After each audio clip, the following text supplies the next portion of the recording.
है मसीह का प्यारा वचन, ये है वचन प्यारा। परमेश्वर के धन्य नाम की महिमा हो। प्रभात मनन के सत्र 2218 में आप सभी का बहुत ही विनम्रता के साथ स्वागत करता हूं। आइए आज का मनन के लिए एक और बार हम पढ़ते हैं याकूब अध्याय 1 पद 17। क्योंकि हर एक अच्छा वरदान और हर एक उत्तम दान ऊपर ही से और ज्योतियों के पिता की ओर से मिलता है, जिसमें ना तो कोई परिवर्तन हो सकता है और ना अदल बदल के कारण उस पर छाया पड़ती है। मुझे सुनने वालों में कई पिता लोग होंगे, मैं भी एक पिता हूं, वर्तमान में 23 बच्चों के पिता। हम पिता लोग ये बात अच्छा से जानते हैं कि हमारे बच्चों के लिए क्या जरूरी है। बच्चों की आवश्यकताएं उनके कहने के पूर्व ही हम समझते हैं। कटिहार के हमारे चिल्ड्रंस होम में मेरा एक पीयूष नामक बेटा है। 6 साल की उम्र में उसे उसका नाना जी मेरे पास पहुंचाया था। उसके पिताजी की मृत्यु के बाद उसकी माँ उसे नाना एवं नानी के पास छोड़कर जो है दूसरी शादी करके चली गई थी। गरीब और बुजुर्ग नाना एवं नानी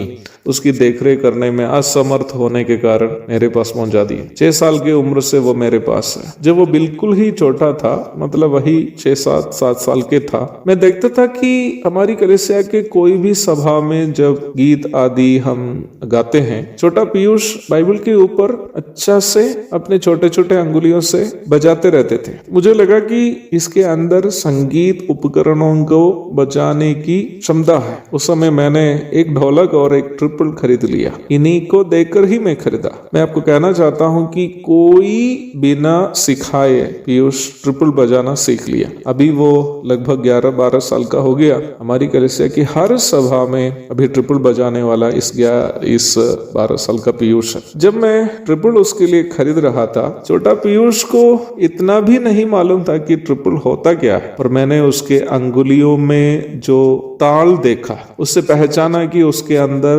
वाद्योपकरण बजाने का प्रतिभा है। मुझे सुनने वाले प्रिय भाई बहनों, पीयूष का मैं केवल देखरेख करने वाला पिता हूं, परंतु परमेश्वर पिता हमारा सृष्टिकर्ता है। पीयूष के अंगुलियों का चलन देखकर मैंने ये समझा कि उसके अंदर ट्रिपल बजाने का प्रतिभा है। परंतु परमेश्वर हमारे जन्म के पूर्व ही से ये जानता है कि हमें क्या क्षमता है और क्या नहीं है। पीयूष को जब मैंने ट्रिपल खरीद कर दिया तो मेरी क्षमता के अनुसार का ट्रिपल खरीद कर मैंने उसको दिया। पर परमेश्वर हमारे लिए जब प्रबंध करता है तो वो सबसे उत्तम चीजों को हमारे लिए प्रबंध करता है। हमारे प्रति परमेश्वर की योजनाएं सबसे अच्छी होगी, सबसे उत्तम होगी, और उन योजनाओं के लिए वह जो भी प्रबंध भी करता है वो भी सबसे उत्तम होगा। यदि पीयूष स्वयं जाकर कुछ खरीदने के लिए कोशिश करता तो वो उतना अच्छा खरीद नहीं पाते जो मैं उसके लिए दे पाया। हम भी जब अपने अपने जीवन के लिए स्वयं जब विचार करते हैं तो अवश्य ये बात जाने कि हम उतना अच्छा अपने लिए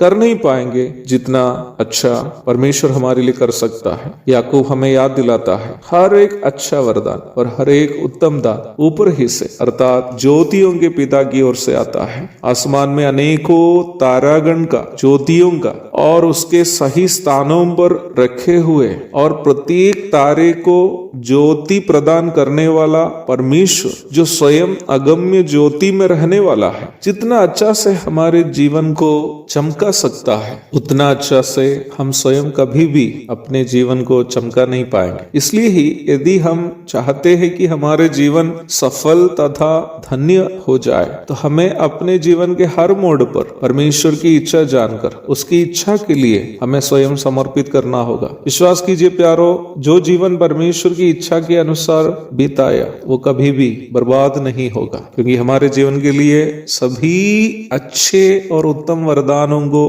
प्रदान करने वाला परमेश्वर ही है। परमेश्वर जानता है कि हमारे लिए क्या अच्छा होगा, क्या अच्छा नहीं होगा। एक और शुभ दिन की धन्य कामनाओं के साथ आज का मनन में यहाँ समाप्त करता हूं। प्रभु आप सबको आशीष दे। आमीन।